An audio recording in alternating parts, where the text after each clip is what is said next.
Oh, look at that. It's you again. Sure glad to have you. It's the Hog Side. We're coming in hot with another game preview at the Ravens next week. An exclusive interview with the Washington Post master Tesfatsion, plus some very happy, super special news. So this is not the episode to miss. Don't go away. It's Steve, Robbie, Alex, and Sean of the Hog Side, and we are coming up next.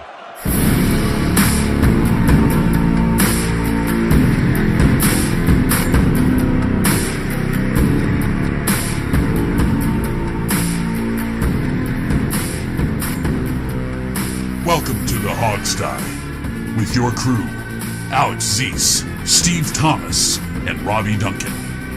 And now, here's your host, Sean Conti. Our guest today is Master Tesfatsion of the Washington Post, specialist in Redskins coverage, and that officially makes me the stupidest person in the room, but my dad went to Harvard, so I'm used to it. Master, welcome to the show, man. How are you? Yo, what's going on? And trust me, man, I'm pretty sure I'm used to being the dumbest dude in the room, so I'd give you run for your money. You've got the coolest job in the room, though. Yeah. Hands down. Well, look, we kind of wanted to break down the season so far and get into some more specific questions about what the hell's going on the field this season. So if you're ready, let's jump into it. We gotta ask you first about the defense, man. Did you expect the defense to struggle to this extent?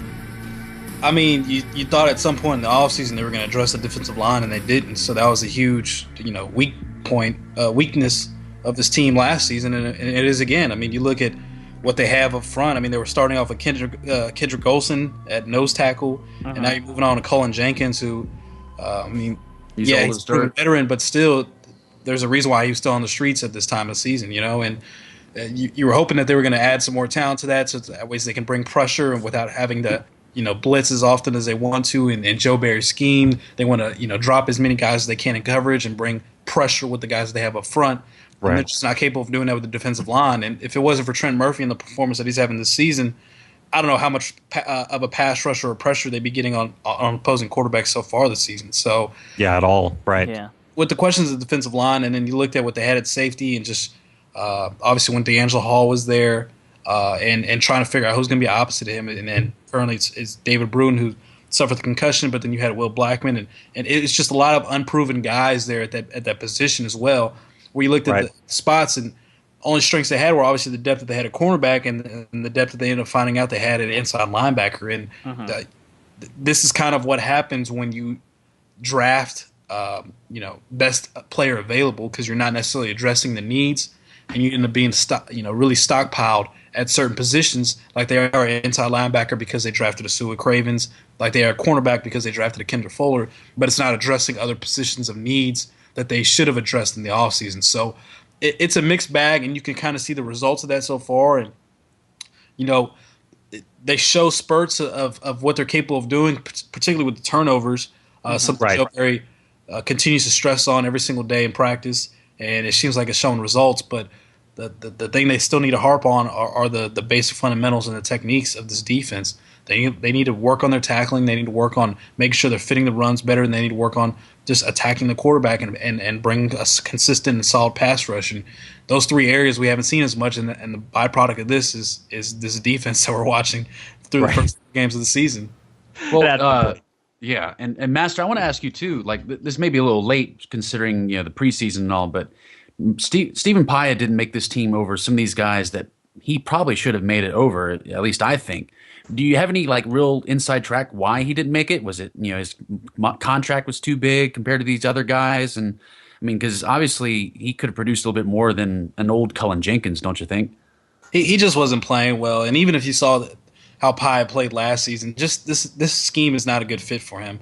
Coming from where he was coming from in Chicago and where he was, on this team in a 3-4 front, this wasn't a scheme that fits his ability and his what his strengths are. And we didn't see much of what he was capable of doing to his full potential last season. And it was the same thing in training camp. He just wasn't flashing. He wasn't standing out. And there were cheaper options who were just as productive on the defensive line, and that's the route they ended up going. And they ate a lot of money out of as a result of cutting him. But I mean, that's a decision they had to make. Couldn't have kept him on the team because he wasn't making any more of a difference than the Anthony Laniers of the team. True. Yeah, he was making a lot of money. But, it's funny you mentioned the scheme, because I think it's fair to say that the fan base now is ready to tar and feather Joe Barry and run him out of town as quickly as possible. Is he on the hot seat already, or is the front office still confident in his ability to coach the team, coach the defense? I'm not sure if he's on the hot seat yet. I think them going 2-2 now, he's bought himself some time. You're starting to see some of the things that he's harping on, like the turnovers, that clearly they're starting to make a difference on. And they've led the league in fumbles forced and fumbles recovered since Joe Barry joined as the defensive coordinator. So, but there's clearly a lot of areas for improvement. I mean, I'd be naive if I said otherwise. But I don't think at the moment right now that his seat would be hot. I would say if this team was 1-3 and would have lost that Browns game, then yeah, there's gonna be that might be a different story. That might be a different story for me too. But and also you look at this situation. I guess if you want to look at it objectively, they do have a lot of injuries on that defensive on the defense right now, and trying to plug in some of these other different pieces and these backups. And as Joe Barry always states, a backup's basically a starter in the waiting. But I mean, those are other factors that you also have to factor in. But yeah, without question that Barry has to do a better job with getting the guys to work as a cohesive unit and to get this defense to do better. Because I mean, after the game on Sunday, as much as the players were happy about the win and the turnovers they got, there's a few defensive players that are just like, we've got playmakers on this defense. We just need to put together the techniques and the fundamentals. And if we can get those two going together, like, we're going to be a really good defense. But they still haven't been able to do that. And I remember asking one of the defensive players, I keep hearing this almost every week now. It seems like for the first 4 weeks, when is it exactly going to happen? And he was, very confident that they're going to keep working on it and keep getting at it, and eventually they're going to get it. But and until that happens, this is all we have to base this defense off of. It's just this very below average, team that just relies so much on the turnovers to try and make and the takeaways to try and make this defense better than what it really is. Right. Now you've kind of mentioned this, how we're relying on backups already. We know the fans have been clamoring for guys like Knighton to come back in, at least get a shot on the D-line. We've been bringing in guys at least to work out. Do you see anything on the horizon in terms of, bringing in some guys off the street who might be able to at least make some kind of impact? Because I feel like there are older veteran guys out there these days who they just don't get picked up because of their salary. Well, it's not because of their salary. It's just since the last CBA, veterans are essentially, this is their role now. Instead of having a 34-year-old veteran like a Colin Jenkins on your team, you're going to go with a younger guy like an Anthony Lanier, who's an undrafted free agent, who's going to be a cheaper option that you're trying to sell on the upside of him over a veteran guy that you're going to have on the team who, when you can sign a guy like a Colin Jenkins after week 1, after week 2, their contract's not guaranteed. You get them for the veteran minimum, and you can go week to week from there with the veterans that you have signed up as street free agents, as we've seen Scott McLuhan do even last season when he signed Will Blackman and Mason Foster. So it's just the nature of the NFL now. It's just that you're just going to have these veterans who are out on, in free agency, who were in week 3, week 4. Perry Riley just got picked up by the Oakland Raiders. Those kind of situations that you just start to see once these injuries pop up. That's when these veterans end up getting picked up. And I'm sure the same situation will happen with Knighton eventually. At some point this month, I'm sure someone's going to pick him up because, again, now that we get in the second quarter of the season, this is when more and more injuries start to pile on, and guys like Knighton start getting calls. So I don't know if necessarily that call would happen here, because I think them moving on from him in the offseason, I think they possibly would want to take a strong stand on that and just say that they made up their mind in that situation. And if they've gone this long without looking at him, what's to say that they would give him a shot now? Now let's talk a little Josh Norman, because he's our big acquisition over the summer. He's making the big money. I think the fans think and we think that he's been doing fairly well. He may have lost the battle with Odell Beckham, but he's been in the press a lot. He's been talking a lot. Does the front office want him to be more quiet and less out there in the media, or are they happy with with his presentation to the media and to the fans on the field? The thing that we've seen from Jay Gruden typically is he allows the players to kind of just be themselves, and he doesn't really interfere, with all that. Obviously there's certain circumstances that are different, but I don't think what Norman is doing in terms of all the talking and stuff is necessarily a distraction in any way. I guess, the consistent mentions of Odell Beckham and the Carolina Panthers would, obviously kind of detract from some of the other situations that are going on the team. But it seems like, say for instance, the Dan Le Batard interview. Yeah. He says one line about basically you get what you pay for, but the rest of the interview of him talking about wishing the Panthers luck and him talking about how he's on the new team, all that gets lost in this mainstream media cycle. We're just looking for that one quote to try and just blow up and throw as a headline. So yeah, that's Norman though. That's what I'm saying. Like, this is what he's always been. So it's not like all of a sudden he's changing into something that we didn't expect, or the Redskins didn't expect when he came to DC. So I don't necessarily have a problem with who he is. It's obviously who he is, and the most dangerous thing to do to a player is that you put him in a situation or you tell him to change in an environment that he's not comfortable in, and that just makes him uncomfortable when he's in the building, when he has to try and change who he is after he's already established himself and he has this persona that everyone knows what to expect when Josh Norman talks. So clearly he loves to talk. Clearly he loves to do interviews. And I don't think that's going to change anytime soon. Well, it's got to make your job a lot easier. Oh, talking to Norman, man, you just put a mic next to him, and all of a sudden he's going to compare the 2015 season to like a pack of iguanas going out. The article writes itself, doesn't it? It's just, I mean, I don't know where he comes up with these metaphors, but it works. He just pops them out, and it's just, wow, didn't expect that, but all right. I think we already have a show title. Yeah, there you go. That's a perfect show title. All right, well, look, I think people would probably kill us if we didn't get off the defense and ask you about some other aspects of this team. So we got to ask, you mentioned Jay Gruden a few minutes ago, his tendencies to let players be themselves. We asked you about Joe Barry being on the hot seat. What do you think is the deal with Jay Gruden? What's the front office thinking about Jay Gruden? Is there any concern there? We're at the same place now at this point in the season that we were last season. What do you think? I don't think there's that's a topic for discussion at this point in the season. I mean, he's coming off obviously an NFC East division title. It's a team that went to the playoffs last year. Yeah, they seem like they have some good solid pieces that they've drafted in the draft. Obviously the addition of Josh Norman, like there's enough optimism at this point where I don't even think that's even a discussion right now. It would take shouldn't even be on people's minds.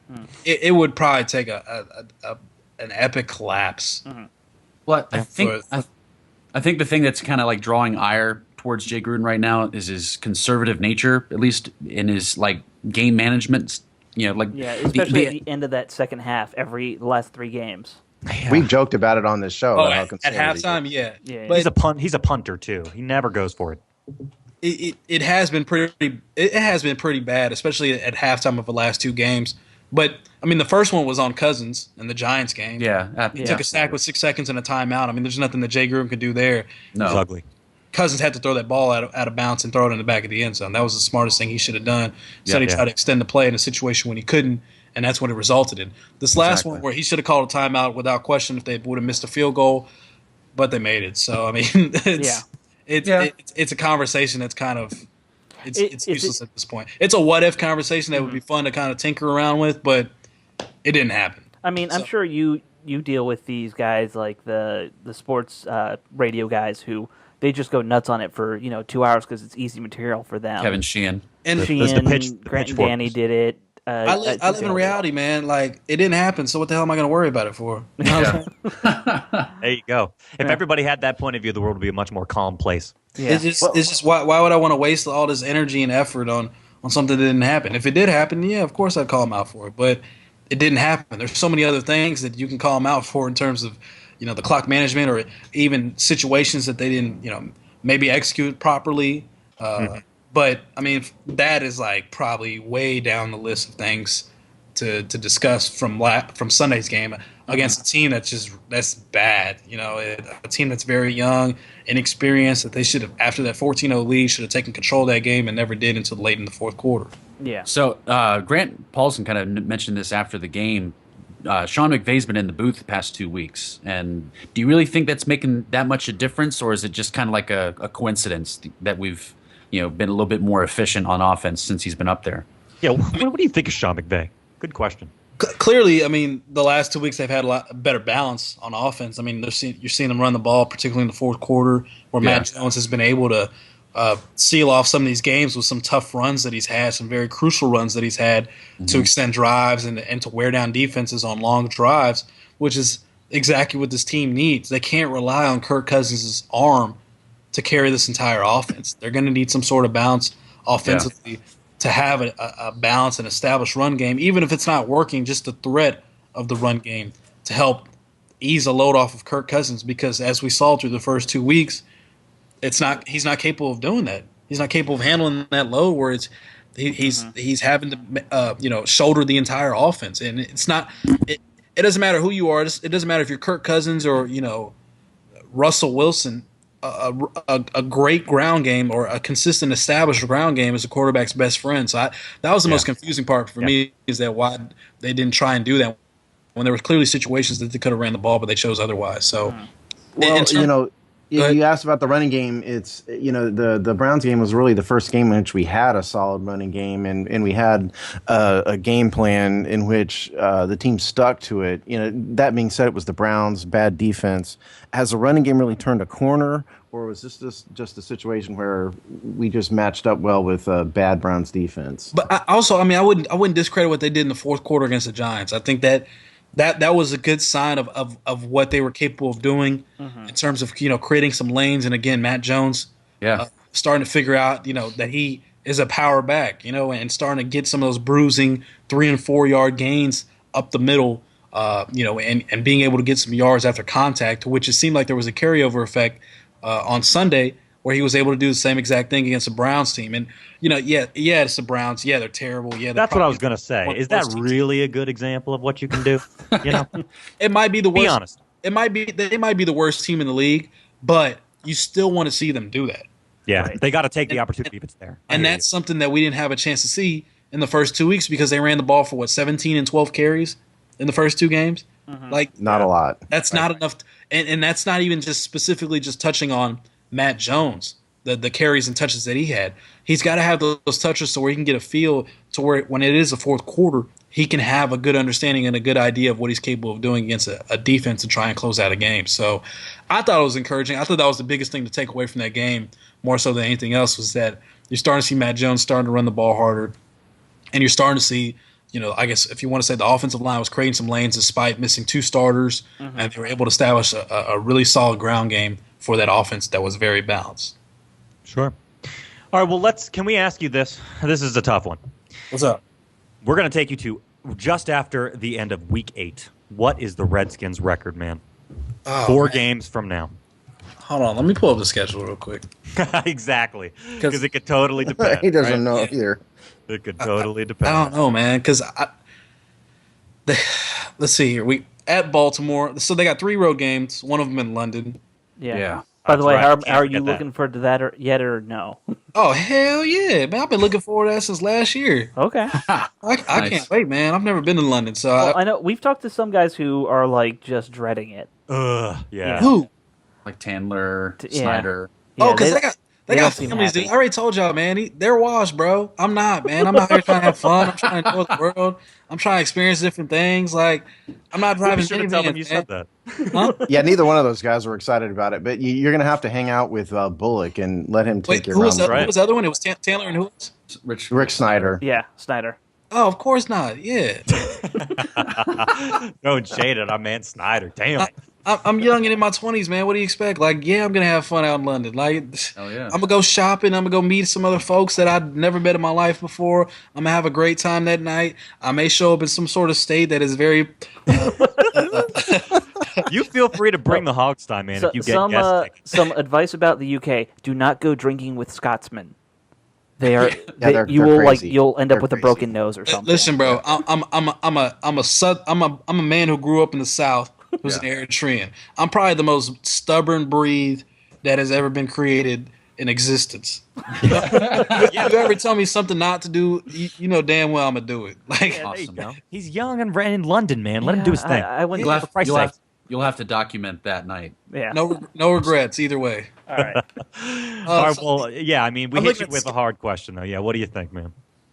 Let's see here. They should beat the Lions on the road, so that's one win. That Eagles game is a toss-up because I still don't know how good the Eagles are, to be honest. I really don't. That's a home game, an NFC East team. Sure. That's a toss-up.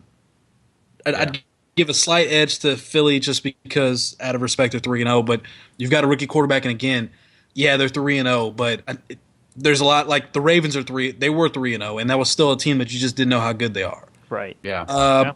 I think they lose to the Ravens, so I put them back at 2-3. I haven't seen much of the Bengals yet.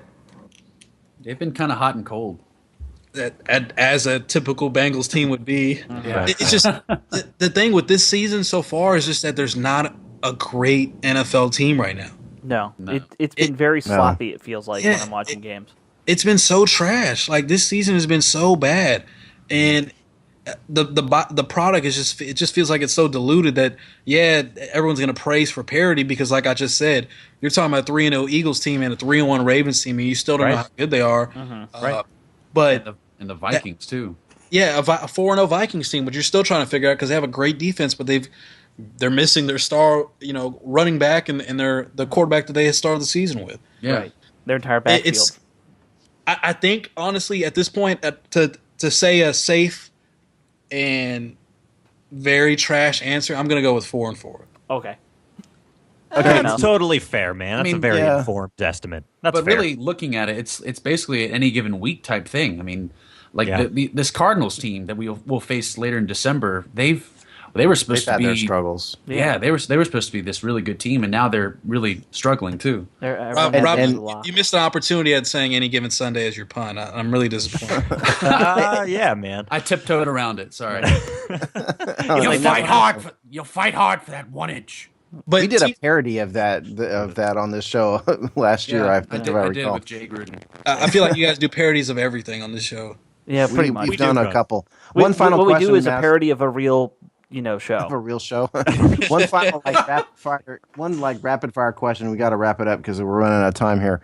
Josh Doxson, is he done for the year? Nah, I don't think so. I think it's hard for me to believe that he'd be done for the year because if so, they just wasted a roster space in this entire season. Yeah. Personally, I thought they should have put him on PUP to start the season. Then you would have never had the situation to begin with. But it's been what they've described as a tricky situation. And for me, if there's ever a tricky situation that pops up, you just play it cautiously, especially Absolutely. when you had 5 experienced wide receivers anyways going into the season.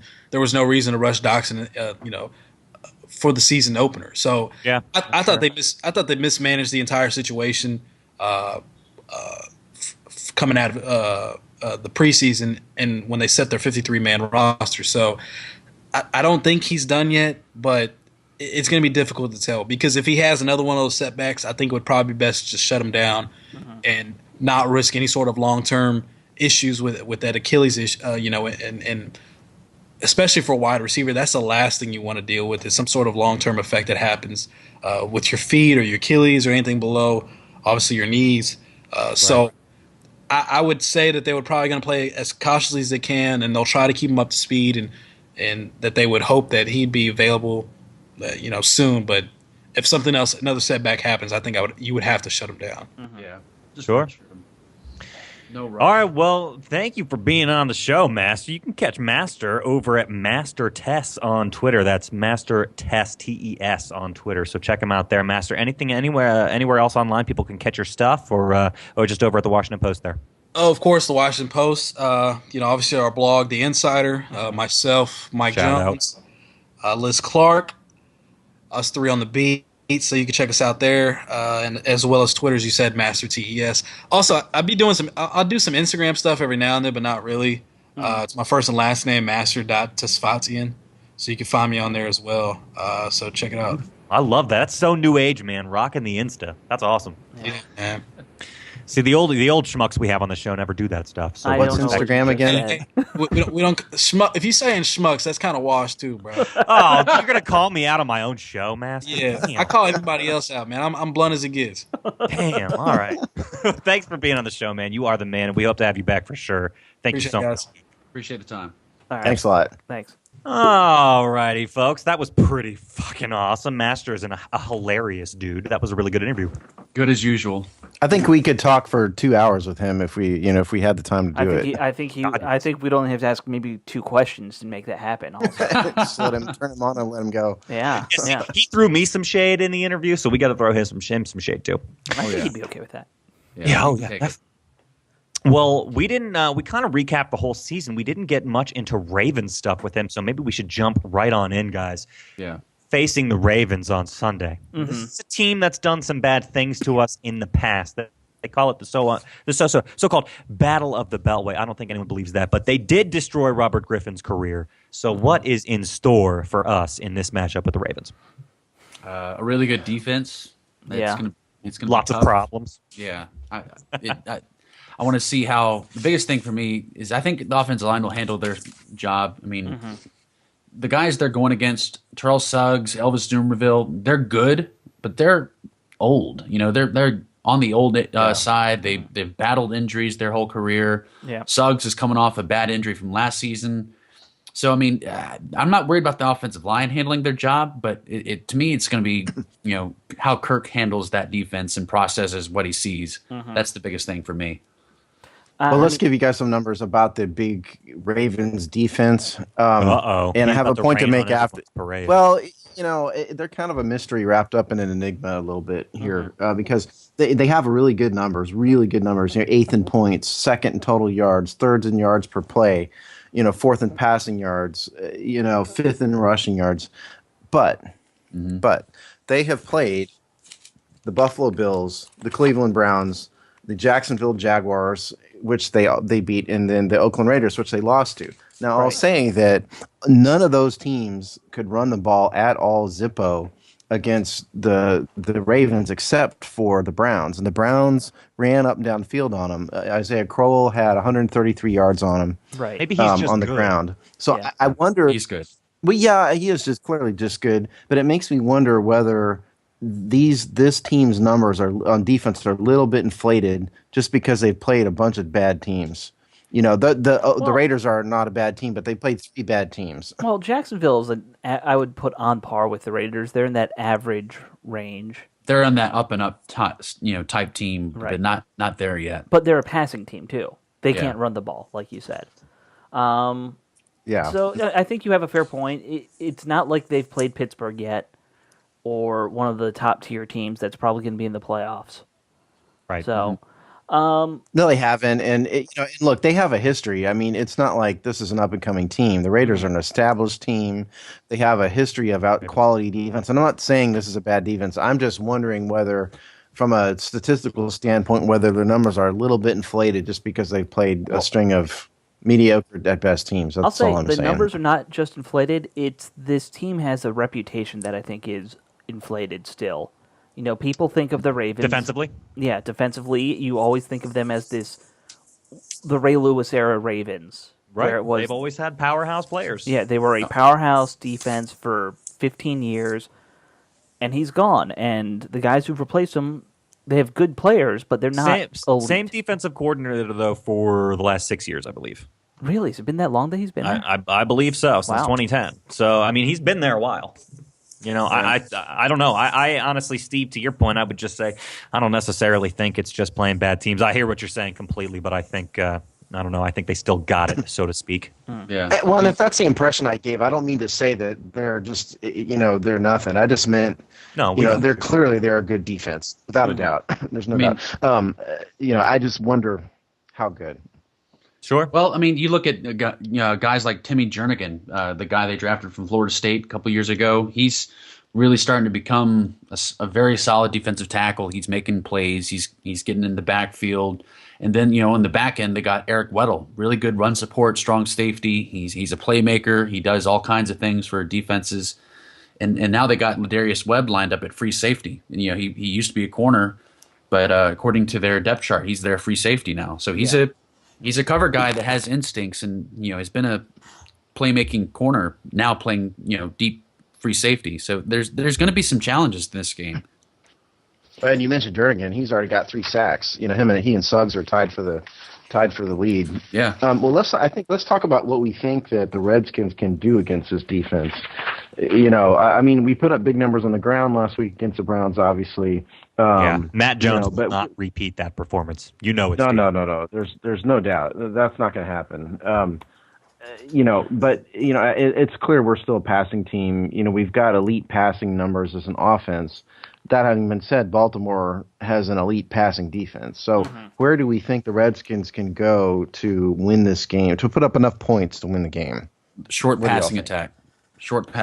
They got to, they could still have to run the ball. You can't be unbalanced and just pass the whole time. But I would try to dink and dunk on them. Set up a good screen pass here and there. I mean, we do it well. It's just we have to kind of break our tendencies. I mean, last week against the Browns, we ran screens. On when it was obvious that we were going to run a screen, like 2nd and long, 3rd and long. That's what they're looking.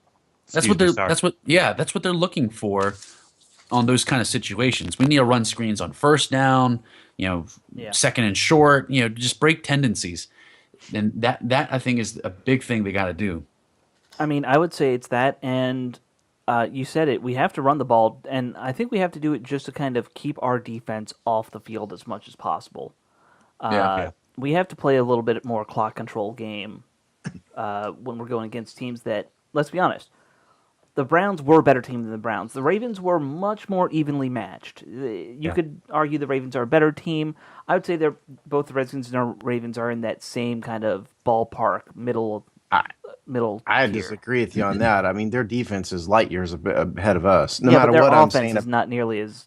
No, we'll get to their offense. Their offense is mediocre, right. But from a defensive standpoint, they're just leaps and bounds ahead of us. No, I agree. I agree on defense, but it balances out with their offense not being as strong as our offense. Right. Yeah, I agree with Robbie in that the short passing attack, because I don't think we're going to be able to establish and maintain any sort of running game to any degree of, to any sort of degree. We're going to have to try it because we have to, but it's not going to go well, I don't think. Certainly not compared to last week. So we are going to have to dink and dunk our way down the field.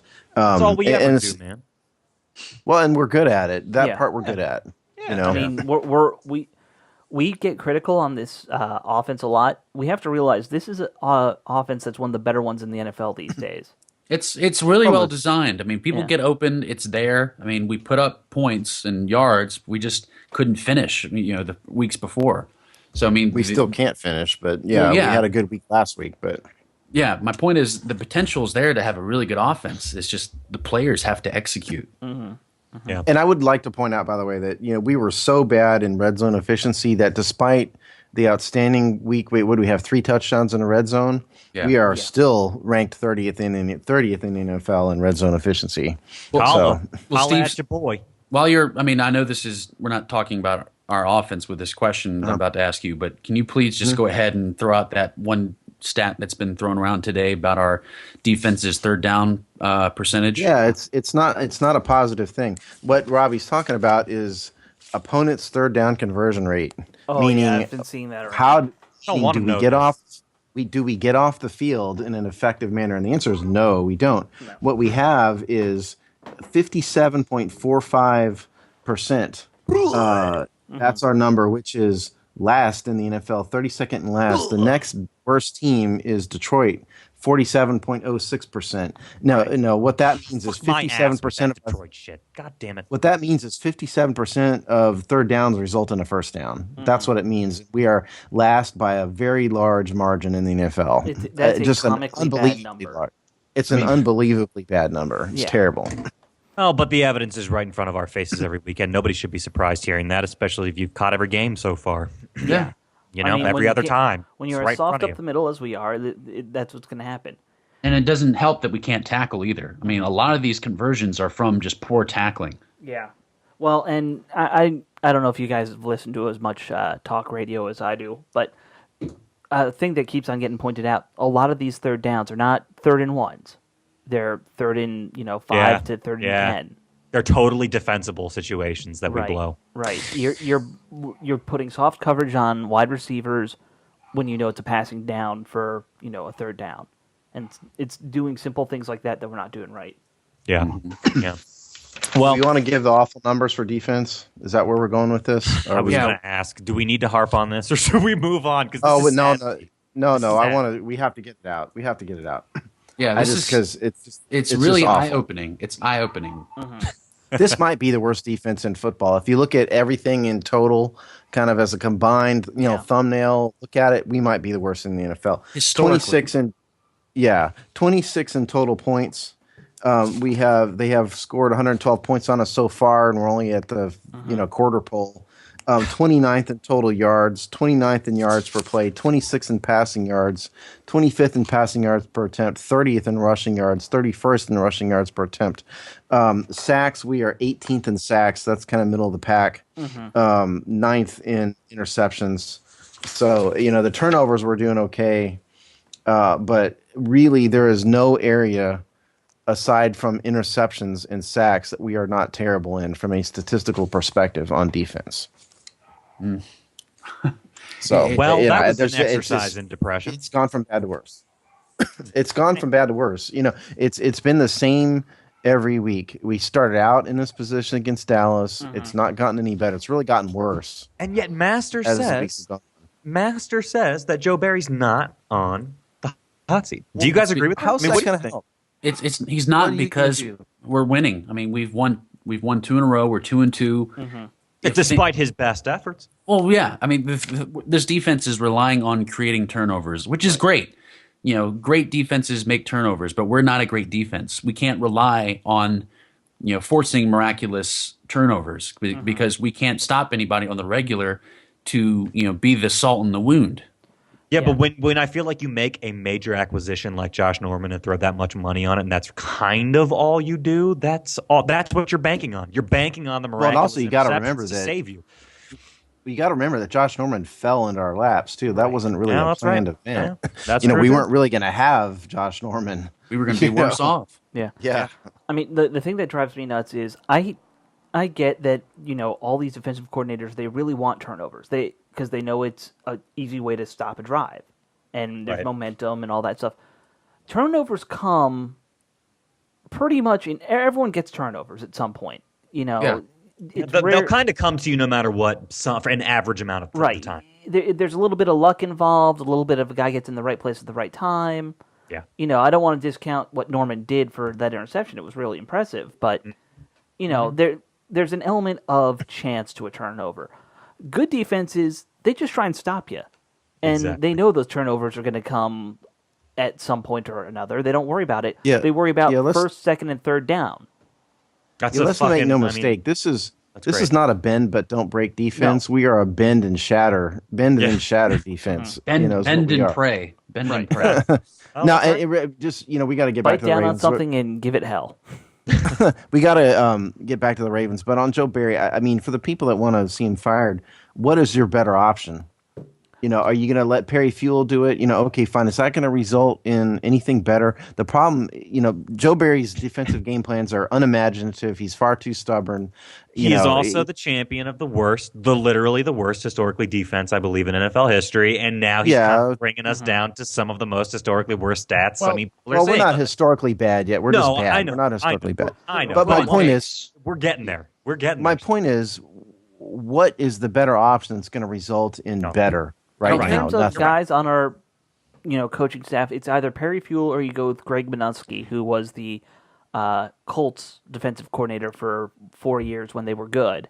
At this point, I don't think it'd be anything about making or finding a better solution. It's just accountability, punishment for, you're the captain of this ship, and this ship is underwater now. We can't let Joe Barry be Hazlitt 2.0 that sticks around for like 7 goddamn years somehow. And Hey, I have news for you.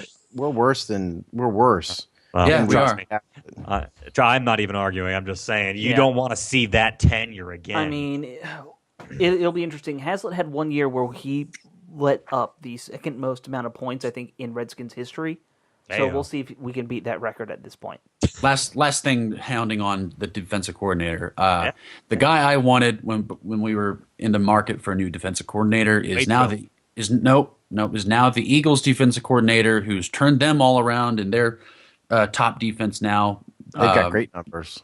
Jim Schwartz. I wanted him so bad, and he's not here. He's making the Eagles defense really dominant right now, and it kind of hurts. It is. Well, let's talk Ravens offense, because I think we're probably running long here. Yeah, we need to. Point. All right, kind the of Ravens' increase. offense is downright mediocre. You know, they don't do anything particularly well.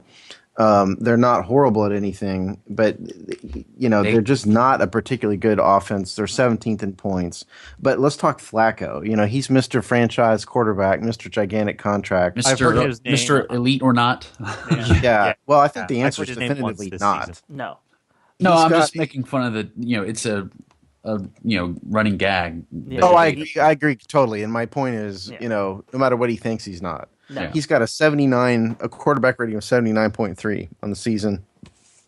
You know, 63.5 completion percentage. That's not terrible. That is in no way, though, is that an elite No. quarterback. You know, they don't have a great running back. You know, that having, you know, it's, you know, their running back West, you know, 232 yards, 4.3 yards per attempt. Right. We're going to make him look better than he is because we always do. Let me talk about West real quick, though. I Yeah, played please. against him in college. Terrence West, he went to Towson University. We were. Now you got to pronounce it right. Towson. If you, I don't have, I can't do Baltimore accents, but They're a tough one. Yeah, he's from Towson. You know, we were conference rivals. I was ODU, and Towson both were in the CAA. You know, 2011 to 2012.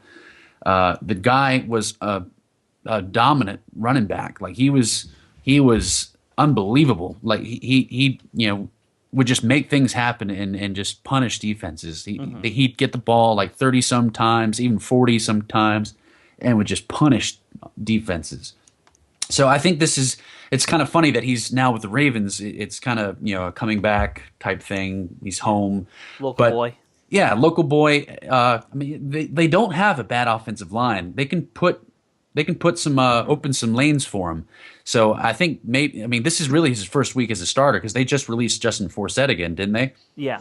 Yeah. Well, So West he- had a really good game last week, and Yeah. so they decided to make him the full-time starter. So yeah, this is gonna be his real chance to be the starting back, and what better way to do it than against us, who's just the worst at stopping the run. I mean, We're going to make him look good. We're going to make him look awesome. I mean, there's just no doubt. it's That's a what's gonna situation where you got to give Harbaugh credit because he is, and Gruden tries to be this, but I think he gets hung up on certain guys. The meritocracy idea, where if you play well, you can be a starter, and Well, right. you know, It's working out pretty well for Mike Zimmer with the Vikings, by the way. yeah. I mean, yeah. Laquan Treadwell has yet to play for them, and he's not hurt. He's just not played his way onto the field yet. I love it. By the way, I think every coach should kind of work that way. I agree. But yeah, so West, I think, will actually have a good day against us because every running back does. I'm more curious about their receiving core because didn't they spend some money on some new guys? I know they have 100-year-old Smith. Well, he's their leading receiver. Yeah. He's got 24 receptions on the year, which is a lot. Yeah, I remember know, back for when he was games. catching passes from Moses. So Yeah. you know, Well, The other guy's Mike Wallace. oh, Mike Right. Wall. Okay, yeah. So he's a speed demon. He's a Deshaun Jackson type. I mean, it's not going to be easy. No. Steve Smith just burned the Raiders last week too. Put up Yeah. a lot of fantasy points. I'm amazed that guy's still able to get it done at his age. Devin Hester's there, by the way. I don't know if you realize that, but Devin I Hester's didn't know on their that. team. I didn't know that Wow. either. What position is he playing now though? Because he's been okay. He's been a He's a little bit of receiver. everything over the years.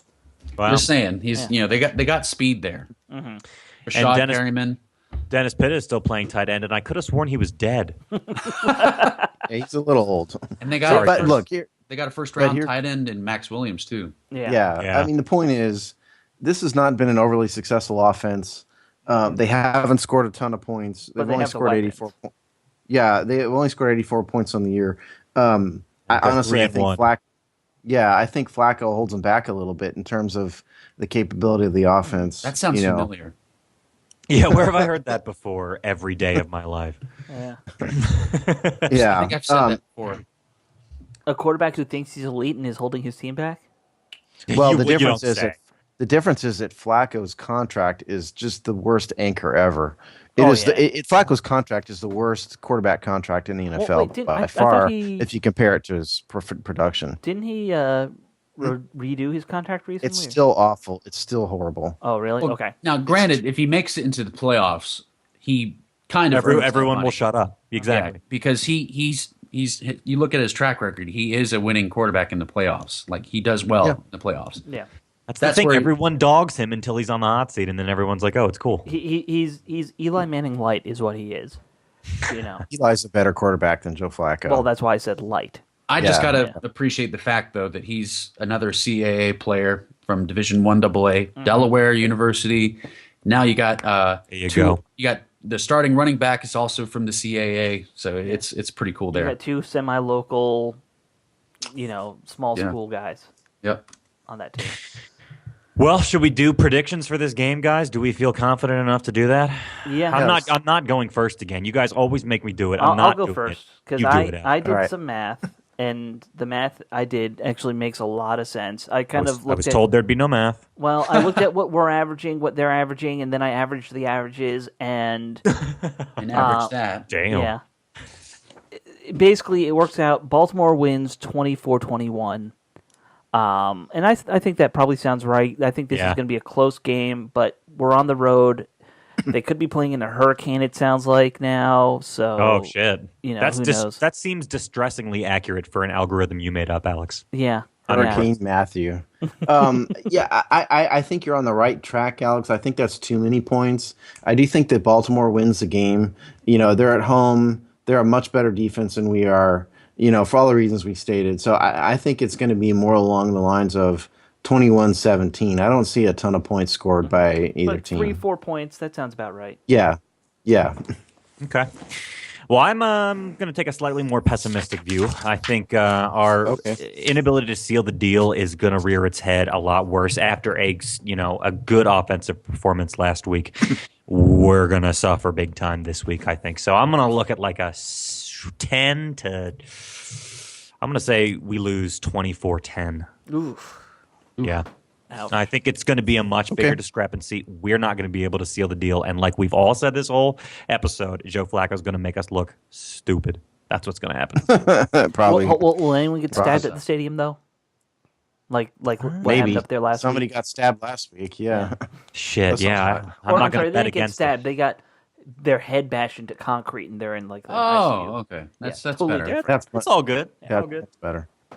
Bobby, what do you think? I don't want to be. I don't know. I think they actually could eke this one out. It's going to be close. I think Flacco is going to make some mistakes. I think Josh Norman's going to have a pretty good game actually. Him against Steve Smith. That's going to be a fun little matchup to watch. By the way, the two of them. But I think Flacco's going to make some mistakes. It's going to put our offense in good situations that we hopefully will capitalize on. But it's not going to be high scoring. I'm going to say 17-14 Redskins. Okay. Nice. And by the way, real fast before you wrap up, we're recording this a little earlier in the week than normal because of the master interview, and so we don't have an injury update as to what's been going on this week. It's too early as we sit here today, so we don't know about that. We don't know the results of Sua and was it Bruton? We're both in the concussion protocol. Yeah, I don't think either's been cleared yet. Yeah, and we don't know what's going on with Kerrigan's elbow either. So we will keep you up to date on that via Twitter and via our game. Yeah, game the only thing that I think Gruden said it was day to day on Kerrigan, right? Yeah. We didn't have that initially. So Yeah. Well, we will certainly keep you updated if that situation changes. Now, I have two announcements to make before we wrap up. The first one's a little one, not very important. We've been loving the responses we're getting on Twitter for our crazy neighbor stories. So keep those coming. Not quite ready to announce a winner, but there have been some great submissions. And remember, the prize for that is a free Hogsty t-shirt. So we will deal with that once there is a winner. So keep those coming. But more importantly than that, we have another announcement to make, and this one we teased at the beginning of the episode here, and it's pretty fucking cool. And it's something that you just gotta smile when you think about, especially for us that are involved in this podcast. It's been a cool journey so far, and this is a major step. So I'm gonna not steal his thunder too much, and I'm gonna pass it off to Mr. Robbie Duncan, who has a very cool update to give you guys. So Robbie, take it away, man. All right. So if you guys haven't seen on Twitter or anything, if you've just been under a rock the past week, I'm now officially a contributor for your Hogs Haven. They brought me in over the weekend. Yeah, Golf very clap. excited. I just released boy. I just released my first article He's today. growing up. reviewing on how Ari Kwanzaa did against the Browns, so be sure to check that out at Hogs Haven. And the hint was not good. Yeah, it was not good. It was not good.